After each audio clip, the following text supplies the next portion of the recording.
우리가 세상을 살아가면서 우리는 근심을 하지 아니하고 살 수 있다면 얼마나 좋겠어요.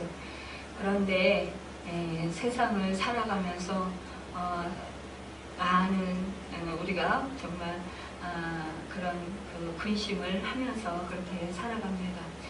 이 일반적으로 이 근심은 사람들의 그 스트레스를 가중시키고 또 병에 그런 병을 유발시켜서 사람들의 그런 육신을 상하게도 하고 또 그 마음의 근심은 심령에 상하게 하여서 또 그 영혼을 또 침식시키고 또 낙심시키고 또 하나님께 대한 그런 사랑을 식어지게 합니다. 그래서 성경에서는 시편 31편 9절에 근심은 영과 몸을 새하게 한다라고 말씀하고 있어요. 이렇게 이 근심은 우리의 마음과 생각과 또 우리의 그 영혼을 병들게 합니다. 우리는 그러기 때문에 전능하신 그 하나님 그 앞에 나아가고 또 그 누구를 믿고 의지하는 가운데 살아갈 때에 그 세상의 그런 무익한 근심들을 떨쳐버릴 수가 있습니다. 그런데 오늘 본문 말씀에서 보면은요, 같은 근심인데도 그 반대의 경우가 있는 것을 말씀해 주시고 있는 것을 볼 수가 있어요. 이 성도가 하는 근심은 그 삶을 살아가는 데 있어서 오히려 더 하나님을 기쁘시게 하고 또 오히려 하나님을 진정 사랑하게 한다라는 것입니다. 이것이야말로 바로 그 유익하게 하는 반드시 우리 하나님을 믿는 하나님의 자녀에게 있어야 될 근심이라는 것입니다. 요즘에 우리가 생명의 삶을 가지고 그 새벽 예배 드리면서 그 말씀을 이제 인도받고 있습니다. 근데 에레미야 애가의 이제 말씀을 우리가 인도받고 있는데요. 이 이스라엘 백성이 하나님의 택하신 백성임에도 불구하고 하나님께 반역을 하고 또 하나님께 죄를 지어서 결국 하나님께서 그 예루살렘을 심판하십니다. 그래서 그 바벨론의 그런 포로가 되게 하시고 또 그러기 때문에 많은 그런 고난과 고통을 당합니다. 그 성이 회파되고 또 그 부모에게서 그 어린 자녀들이 먹을 것이 없고 또한 그 먹을 것이 없어서 그 부모가 자식을 또 그 잡아먹는 그런 정말 너무나 처참한 그런 광경에 처하게 됩니다. 이 광경을 보면서 이 예레미야 선지자는 정말 피눈물을 흘리며 그 민족을 위해서 또 그 백성들을 위해서 정말 그 눈물을 흘리는 것을 보게 돼요. 그러면서 마음에 번뇌합니다. 그러면서 정말 그가 얼마나 그 백성들을 위해서 울었던지 그 백성들의 죄가 자기 죄인 것처럼 그렇게 슬퍼하며 그 고통스러워하면서 통곡을 하며 그렇게 우는 근심하는 그 말씀들을 보게 됩니다. 이 하나님께 통곡의 눈물을 흘리며 그 백성들을 대신해서 죄를 회개하고 또 그렇게 울면서 부르짖으며 하나님께 기도하는 그 선지자를 보면서 우리는 이 예레미야 선지자의 그 눈물을 우리가 정말 생각할 때에 내 자신이 이렇게 예레미야 선지자와 같이 말씀을 받은 하나님의 자녀로서 부르심을 받았는데 이 시대에 그 복음 전하는 그 사명을 받았는데 정말 얼마나 이 예레미야 선지자 같이 우리가 이 땅의 그런 악한 모습을 보며 또 아직 주님께로 나오지 못한 그런 불쌍한 영혼들 정말 그래서 이 세상의 부유를 누리고 있지만 물질의 그런 풍요를 누리고 있지만 그러나 정말 영적으로 정작 죽어가는 그 영혼들을 보면서 얼마나 고통하며 얼마나 근심하며 눈물을 흘리며 우리가 회개하며 그들의 죄가 내 죄인 것처럼 그렇게 고백하며 기도하고 있는지 내 자신을 돌아보는 그런 계기가 되었던 것을 우리는 생각해 봅니다. 이 세상 속에서 우리는 성공적인 인생 하면은 이 세상 사람들은 얘기하기를 부귀 영화를 누리고 또 물질이 풍족하고 또한 그 명예가 높고 그런 사람 건강하고 이런 사람들이 정말 성공했다라고 그렇게 얘기들을 합니다. 그렇지만 우리 하나님을 믿는 하나님의 자녀들은 그 진정한 성공이야말로 그 인생들이 정말 그 근심을 통해서 오히려 그 하나님과 더욱더 친밀해지고 또한 하나님의 뜻대로 살아가는 그 인생을 살아온 사람이 바로 성공한 인생일 것입니다. 후회가 전혀 없는 그런 인생일 것입니다. 오늘 바울의 근심을 통해서 우리가 어떠한 것을 근심해야 하는지 내용을 생각해 보면서 은혜를 받고자 합니다.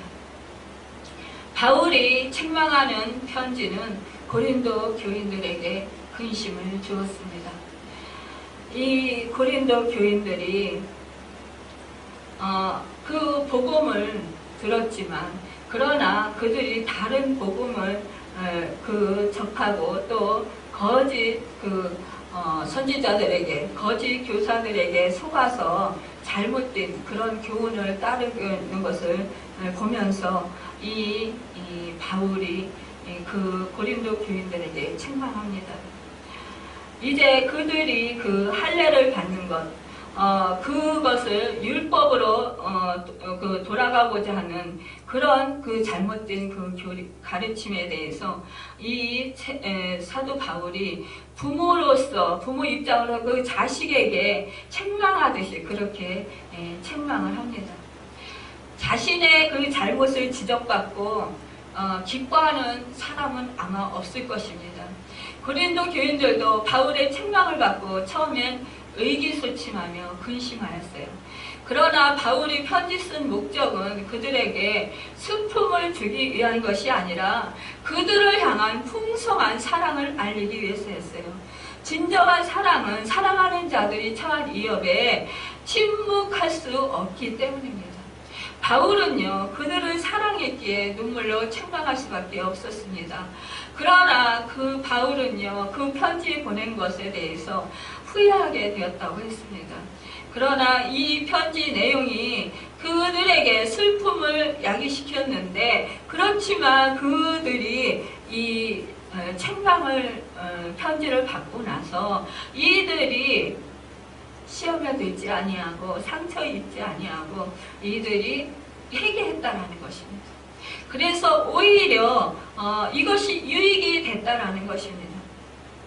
사실상요, 우리가 사랑하는 사람들에게 저 모습은 좀 고쳐야 되겠는데 저 모습은 좀 이렇게 다르게 했으면 좋겠는데 변화됐으면 좋겠는데 이러면서 그 안타까움이 있어요. 그렇지만 그 사람이 상처받을까봐 또 그렇게 말을 해주면 그 사람이 또 이제 시험에 들까봐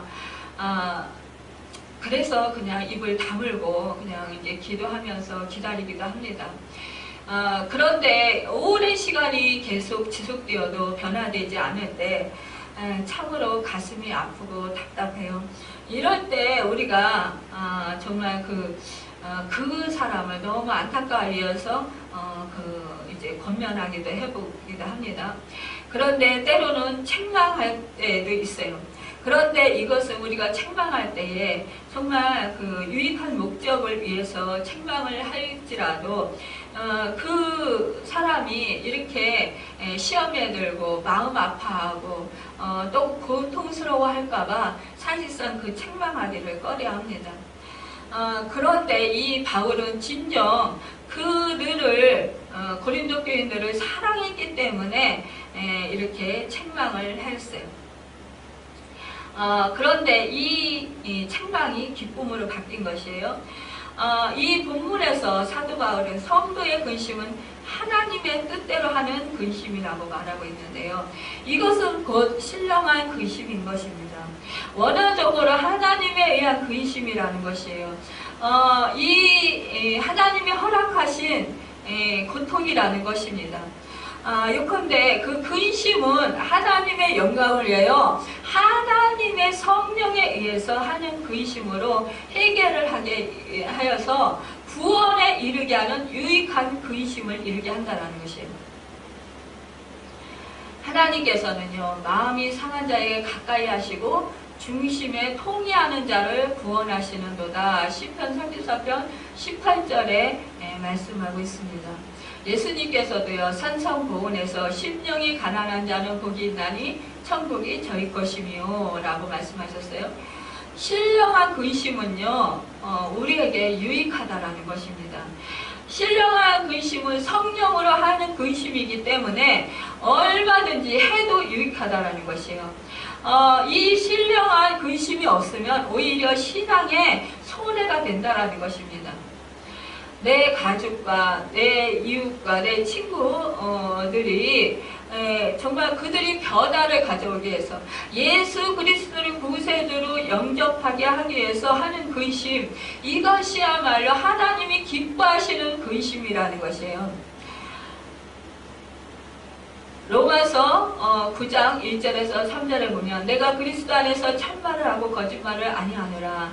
내게 큰 근심이 있는 것과 마음에 그치지 않고 고통이 있는 것을 내 양심이 성령 안에서 나로 더불어 증거하노니 나의 형제 곧 근육의 친척을 위하여 내 자신이 저주를 받아 그리스도에게서 끊어질지라도 원하는 바로다 라고 이 사도 바울이 그렇게 고백하고 있습니다.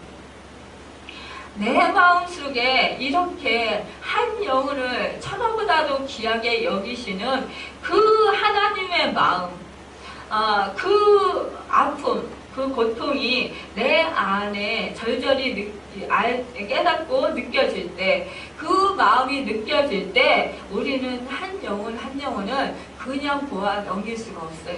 한 영혼 한 영혼을 만날 때마다 그 영혼이 얼마나 불쌍한지, 그 영혼이 너무나 안타까운지 우리는 그 영혼을 보면서 주께로 인도하기로 정말 늘 날마다 근심하면서 우리가 그 하나님께 나아가 그 영혼을 놓고 간절히 부르짖으면서 정말 통곡하면서 기도하게 돼요.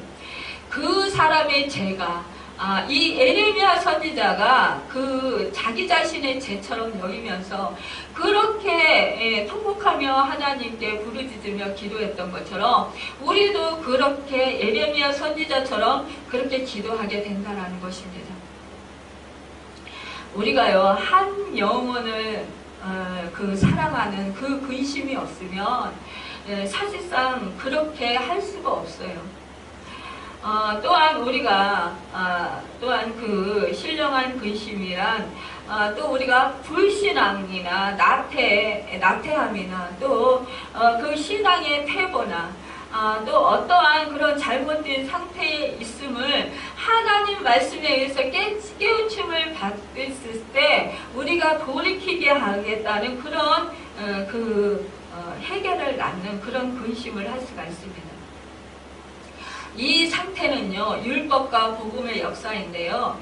사실상 율법은요, 우리의 죄를, 우리 상태를 보면서 우리가 말씀에 비추었을 때 어떤 것이 잘못됐는지 깨달아 알게 돼요. 그런데 이 복음은 우리로 하여금 예수 그리스도께로 인도합니다. 예수 그리스도께서 나의 그런 그 죄된 모습, 악한 모습, 그런 것을 봤을 때 우리는 그것을 율법으로 정죄를 받잖아요. 그럴 때 우리는 그 예수 그리스도께서 십자가의 은혜로, 구속의 은혜로 그 죄 많은 나의 죄를 사해 주신 그 은혜에 감격하고 생각하며 감사하게 된다는 거예요. 그럴 때 우리는 더욱더 그리스도의 그 한없는 몸버려 피 흘려 죽기까지 사랑하신 그 은혜에 너무나 감사하게 되고, 우리가 또한 내 자신의 그런 잘못된 모습 속에서 회개하기는 그런 근심을 하게 된다는 것이에요. 그리고 이 회개는 결국 마침내 구원을 낳습니다. 베드로는요, 그리스도를 부인하고 닭이 울자 그 예수님께서 네가 나를 3번 부인하리라 라고 하신 말씀이 생각나서 그가 심히 밖에 나가서 심히 통곡하면서 그렇게 울었다고 했습니다. 그래서 이 베드로가요, 닭이 울 때마다 그 후로도 계속해서 이때 자기가 그 예수님을 부인했었던 그때가 생각나서 그렇게 늘 울었다는 그런 말도 들리더라고요. 우리는 이렇게 하나님의 그런 은혜 안에 있을 때 우리는 또한 내 자신이 진정으로 검사할 수 있고 검진될 수 있고, 또한 그래서 또한 이렇게 회개할 수 있는 그런 은혜를 또 가지게 됩니다. 많은 이스라엘 사람들은요, 로마에서 그렇게 로마 사람들에게 박해를 받을 때에 그 로마 사람들이 자기들의 그런 제일 큰 원수라고 생각했습니다. 그렇지만 그들의 가장 큰 원수는 바로 이스라엘 백성 속에 있는 그런 죄라는 것입니다. 그래서 우리 주님께서는 너희 죄를 회개하라고 그렇게 말씀해 주셨습니다. 그렇기 때문에 우리가 가장 원수된 것, 그것은 바로 우리 속에 있는 죄라는 것이. 그렇기 때문에 우리는 늘 그 죄를 회개하기에 앞서야 될 것입니다. 그렇기 때문에 이 죄성이 우리를 하여금 계속해서 우리를 괴롭히고 우리를 고통스럽게 합니다. 그래서 사도 바울은 오라 나는 공고한 사람이로다 이 사명의 몸에서 누가 나를 건져내려고 로마서 7장 24절에 근심하고 탄식하는 것입니다. 이같이 사람이 하나님의 의로운 판단 기준에 입각해서 자신의 죄가 얼마나 추하고 부끄러운 것인가 깨닫고 슬퍼하고 근심하는 것은 온전한 구원에 이르게 하는 회개를 이루게 한다는 것입니다. 우리 하나님은요, 죄를 자백하는 자를 용서하시고 모든 불의에서 깨끗게 하시며 참된 평화를 누리게 하시는 믿으신 하나님이라고 했습니다. 그래서 더욱 새롭고 활기찬 그런 삶을 살 수 있게 은혜를 베풀어 주십니다. 많은 사람들이요, 자기의 그런 본분을 망각하고 또 자기 자신을 자세히 정확히 알지 못해서 정말 후회하는 그런 삶을 살아갈 때가 참으로 많이 있습니다. 우리는 정말 후회하지 않는 그런 후회 없는 그런 구원에 이르는 그런 회개를 하여야 할 것입니다. 이것이야말로 지혜로운 자라고 할 것입니다. 또한 우리가요, 또 하나님께로부터 떨어질까 근심할 줄 알아야 합니다. 자신의 그 영적 상태를 위해서 근심할 줄 알아야 해요. 히브리서 3장 12절에 보면 형제들아 너희는 상과 혹 너희 중에 누가 믿지 아니하는 악한 마음을 품고 살아계신 하나님께서 떨어질까 조심할 것이요 라고 했습니다. 우리는 불순종의 사람이 되어서 멸망의 자리에 들어갈까 또한 염려해야 해요. 고린도전서 10장 10절에서 12절에 보면 저희 중에 어떤 이들이 원망하다가 멸망시키는 자에게 멸망하였나니 너희는 저희와 같이 멸망하지 말라. 저희에게 당한 이런 일이 겨울이 되고 또한 우리를 만난 우리의 경계로 기록하였느니라. 그런즉 선줄로 생각하는 자는 넘어질까라 조심하라고 하였어요. 하나님의 그 은혜를 누리기 때에 하나님 안에서 우리가 정말 그 많은 그런 축복을 받았어요. 그런데 그때에 우리가 교만해질 수 있어요. 그 영적인 교만이 생길 수가 있습니다. 이럴 때 우리는 정말 선줄로 생각하는 자는 넘어질까 조심해라는 이 말씀을 우리가 늘 생각하고 염두에 두어야 될 것입니다. 그래야지 우리는 정말 주님 안에서 온전히 우리가 세워질 수 있습니다. 그렇지 아니하면 우리는 순간적으로요, 우리의 그런 그 인간이 참 그런 것 같아요. 참 교만한 존재인 것 같아요. 그래서 아주 조금만 뭔가 된다 싶고, 조금만 뭔가 아주 하나님의 특별한 그런 은총을 받는다거나, 또 은사들을 받는다거나, 또한 세상 속에서도 뭔가 되는 것 같은, 그런 사업이 조금 좀 풀리는 것 같고, 내가 하는 일이 좀 잘 되면요, 우쭐해져요. 그래서 교만해집니다. 이럴 때 우리는 이 말씀을 우리가 늘 생각해야 될 것입니다. 정말 조심해야 합니다. 우리는요, 순간적으로 이렇게 넘어질 수가 있어요. 그래서 우리는 늘 이렇게 주님 안에서 온전히 세워질 수 있도록 우리가 넘어질까 조심하면 그런 근심을 해야 될 것입니다. 또한 우리가 우리 예수를 믿는 우리 성도는요, 교회를 위해서 근심할 줄 알아야 합니다. 고린도후서 11장 23절에서 29절에 보면 내가 수고를 넘치도록 하고 옥에 갇혀 기도도 더 많이 하고 매도 수없이 맞고 여러 번 죽을 뻔하였으니 유대인들에게 40이 하나 감한 매를 5번 맞았으며 또 3번 태장으로 맞고 1번 돌로 맞고 3번 파선하는데 일지야를 기품에서 지냈으며 여러 번 여행에 강의 유언과 강도의 유언과 동죽의 유언과 이방인의 유언과 신의 유언과 강도의 유언과 동죽의 유언과 이방인의 유언과 신의 유언과 광야의 유언과 바다의 유언과 바다의 거짓 형제 중에 유언을 당하고 또 수고하며 애쓰고 여러 번 자지 못하고 줄이며 목마르고 여러 번 굶고 춥고 헐벗었노라. 이에 일은 고사하고 오히려 날마다 내 속에 눌리는 일이 있으니 곧 모든 교회를 위하여 염려하는 것이라고 말하고 있어요. 바울은 이렇게 아무것도 염려하지 말라고 한 말로 그가 또한 자신의 교회를 위해서 쉬지 않는 염려를 하고 있다고 이렇게 말하고 있습니다. 이 바울을 말할 때요, 항상 기뻐라, 쉬지 말고 감사하라. 또 쉬지 말고 기도하라. 범사에 감사하라. 내가 다시 말하느니 기뻐하라. 이런 말씀들을 수없이 했어요. 또한 우리 성경 말씀에 보면은 늘 기뻐하라, 감사하라, 여호와를 송축하라. 너희는 아무것도 염려하지 말고 오직 기도와 간구로 감사함으로 하나님께 너희 쓸 것을 아뢰라.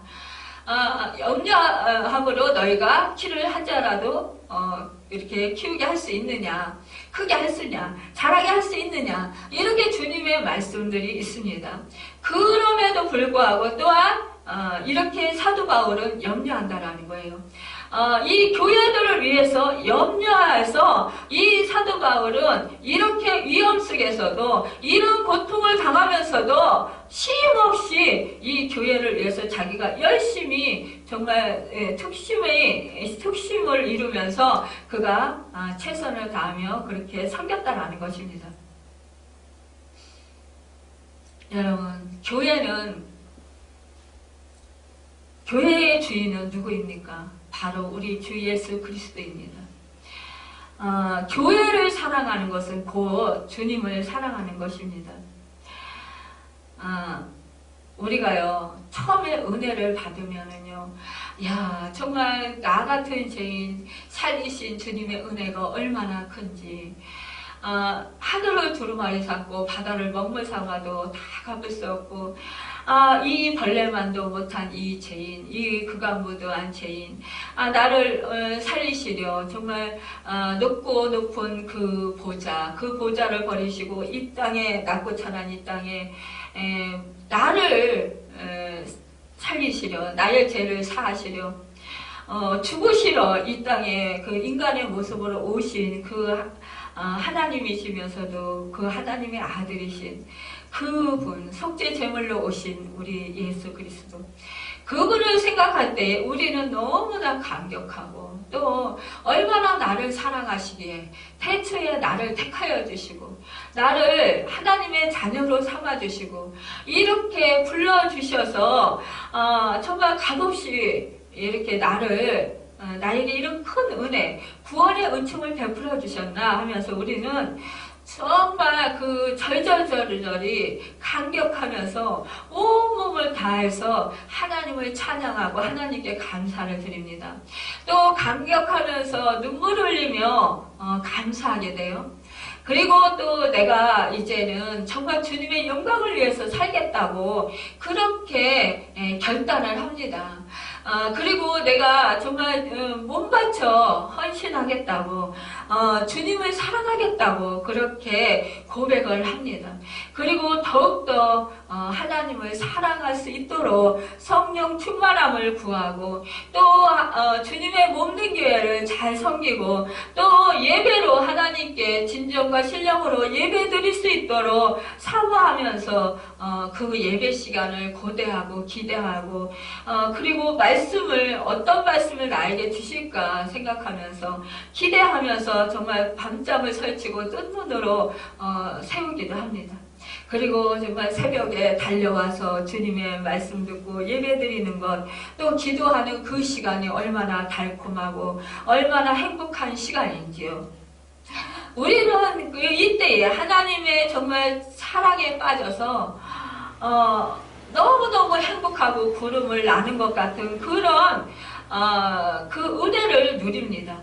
그런데 이게 시간이 지나고 점점 세월이 지나면서 우리는 그 감격과 그 기쁨을 잊어버리고 어느새 냉랭한 가슴을 안게 돼요.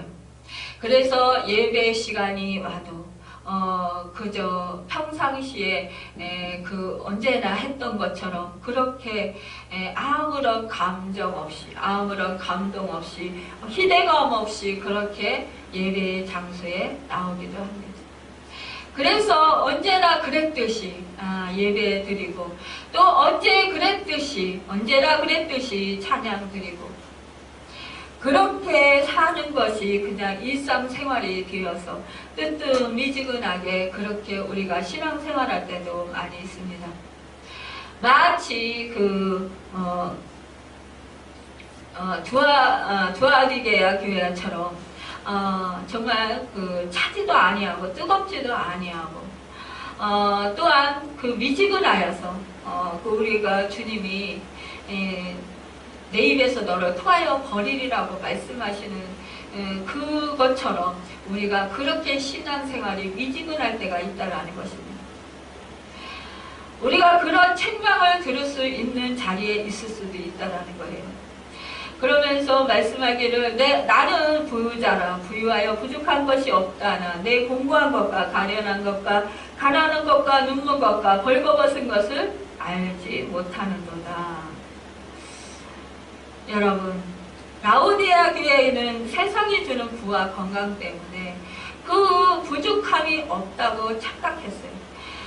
영적인 분별력이 부족하여서 영적 무지와 무감각에 빠지고 또 결국은 넘어졌습니다. 여러분, 책임님께 책망을 받았습니다. 교회를 위해서 우리가 근심하며 안타깝게 기도하고 또 봉사하던 그 시간이 어느새 정말 부담감으로 오고 어느새 벅차다라는 그런 생각이 오면서 어느새 도망가고 싶은, 하기 싫은 그런 마음이 들 때가 있습니다. 여러분, 이것이 바로 우리가 근심해야 할 근심인 것입니다. 우리가 이런 영적인 상태에 있음에도 불구하고 정말 근심하지 않는다면 이것이야말로 내 자신이 완전히 망하는 그런 길일 것입니다. 여러분, 우리는 누구나 다 처음 사랑을 회복하고 싶어 합니다. 그런데요, 그 간절함이 자꾸만 우리가 축소되는 것을 볼 수가 있어요. 그 간절함을 다시 회복하시길 바랍니다. 여러분, 개척교회나 또 큰 교회나 어느 곳에든지 문제없는 교회는 없습니다. 그런데 이 교회를 떠난 사람들의 말을 들어보면 그 교회는요 뭐가 문제고, 그 교회는 목사가 올바르지 못하고, 또 그 교회는 또 성도 간에 뭐 사랑이 부족하고, 또 그 교회는 어떠한 그런 문제가 있고 막 이러면서 비판을 합니다.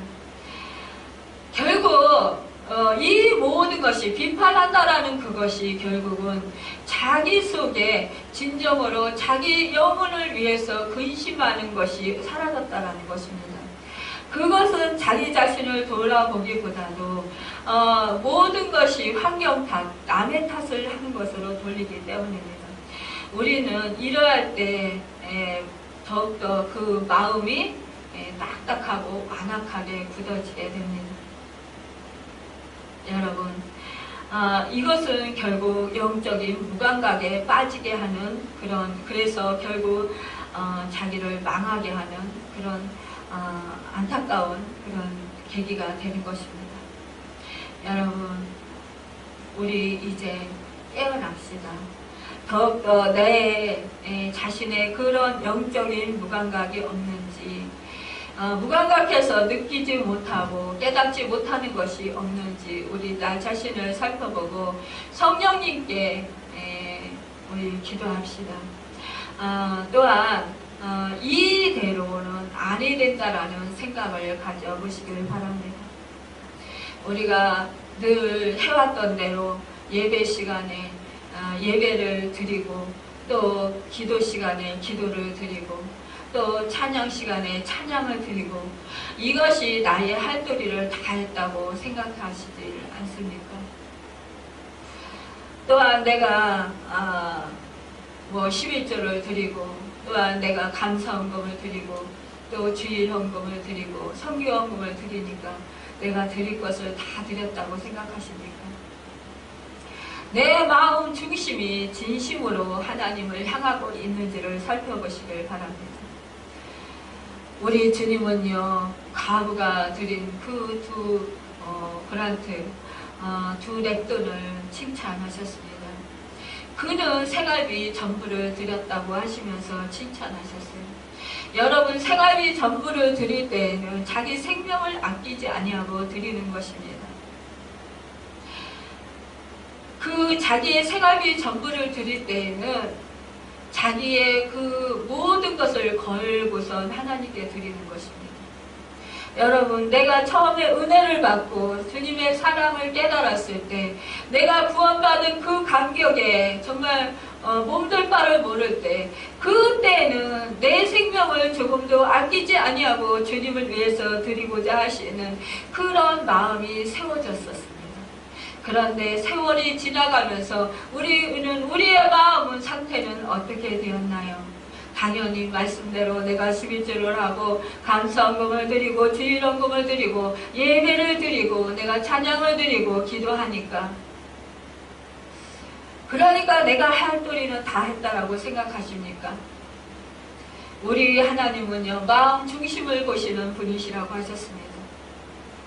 아무리 행위로 볼 때에는 그것이 너무나 사람들에게 정말 도전을 주고, 또 저 사람은 정말 올바르게 신앙생활을 잘하는 사람이야 라고 말할지 몰라도 그 마음 중심은 속일 수가 없는 것입니다. 겉모습은 사람들이 볼 때에 칭찬을 할 수 있고 칭찬받을 행동을 한다 할지라도, 여러분의 마음 속에 진정으로 하나님을 뜨겁게 사랑하는 그 사랑이 있느냐는 것입니다.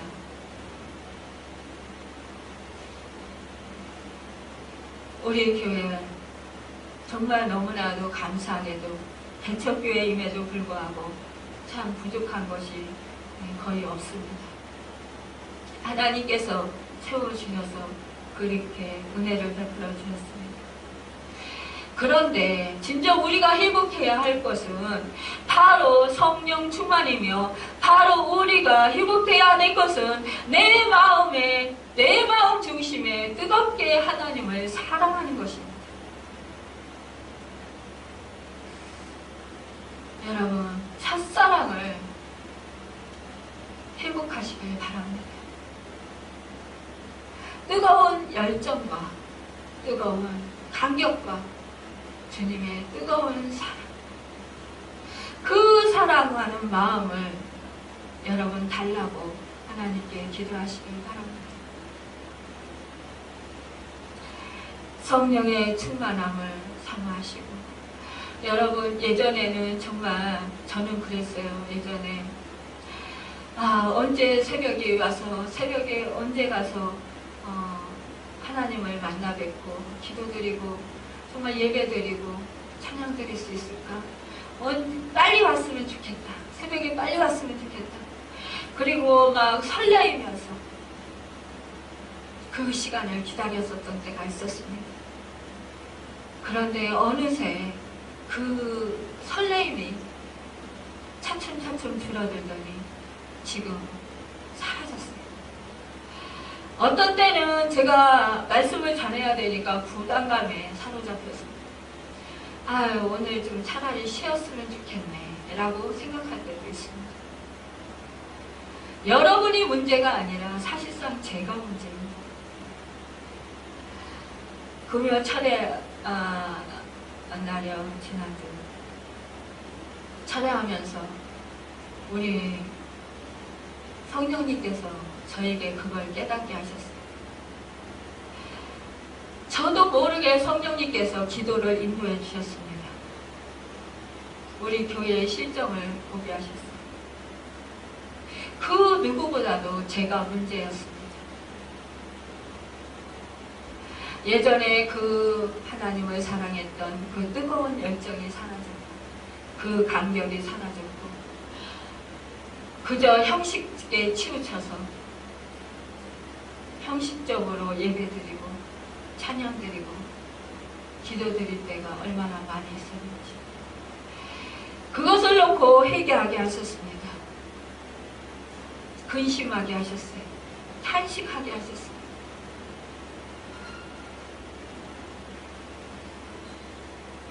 하나님의 뜻대로 하는 근심, 그 근심을 하게 성령님께서 인도해 주셨습니다. 통곡을 하면서 하나님, 제 모습이 이렇게 안악한 마음으로 변화되었네요.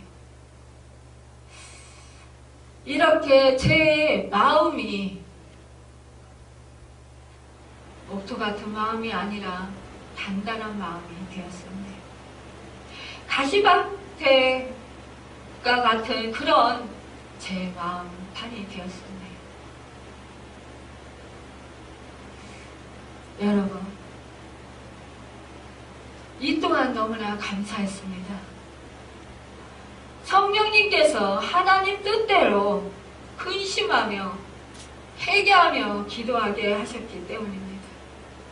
성령님께서 하나님 뜻대로 이 회개하는 기도를 시키시지 않았고 깨닫게 하시지 않았다면 저는 그냥 이대로 그냥 되는 것인 줄 알고 그대로 그냥 나아갔을 것입니다.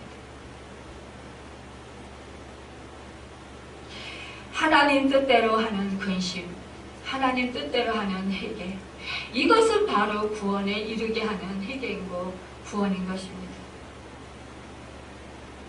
우리 교회를 사랑하셔서 우리 성령님께서 너의 그 뜨뜻미지가 난 그 마음을 이제 버리라는 것입니다. 뜨거워지라는 것입니다. 다시 뜨거움으로 회복하라는 것입니다. 다시 그 예전에 설레었던 주님을 만나고 싶어하고 주님의 말씀이 어떤 말씀일까 기대하고 소망했던, 주님의 음성을 듣고자 사모했던, 간절히 앙망했던 그 시간, 그때로 돌아가라는 것입니다. 여러분, 다시 그때로 돌아가시길 간절히 바랍니다. 여러분, 우리는 이렇게 주님 안에서 정말 신앙생활 하면서 때로는 미지근할 때도 있고 때로는 뜨거워서 정말 주님의 그 뜨거운 사랑 안에서 너무나 그 뜨거움에 감사해서 감격하며 눈물을 흘리고 어찌할 바를 몰라 정말 찬양으로 그렇게 올려드릴 때도 있었고 또 너무 주님의 사랑에 감격해서 기뻐 뛰며 춤추며 하나님을 찬양할 때도 있었습니다. 여러분, 우리가 기뻐 뛰며 하나님을 찬양하고 또 기뻐 뛰며 하나님께 감격하면서 그 주님의 그 음성을 듣고자 사모하면서 그렇게 예배를 사모함으로 달려나오길 바랍니다. 그러한 저와 여러분이 되기를 소망합니다. 여러분 또한 내 모습이 주님의 그런 기뻐하는 모습이 아니 되는 것 같아서 근심하며 탄식하며 내 자신을 올바로 세워달라고 우리가 그렇게 하나님께 기도드릴 수 있어야 되겠습니다. 여러분, 이제 우리가 대강절 세 번째 주일로 지키고 있습니다. 우리는 주님의 재림을 고대하고 기대하며 또 소망 가운데 살아가고 있습니다. 어서 오십시오, 주 예수여. 우리는 그때를 소망합니다. 이제 성탄절을 얼마 앞두고 있습니다. 주님 다시 오실 그날을 기대하면서 이제 다시 오실 때 우리가 부끄럽지 않은 모습으로 주님을 만나는 그때를 생각하시길 바랍니다. 우리 주님 다시 오실 때 우리가 그때 우리가 정말 기쁨으로 주님을 맞이하는 아름다운 그 신보들이 다 되기를 예수님의 이름으로 축원합니다. 기도하겠습니다.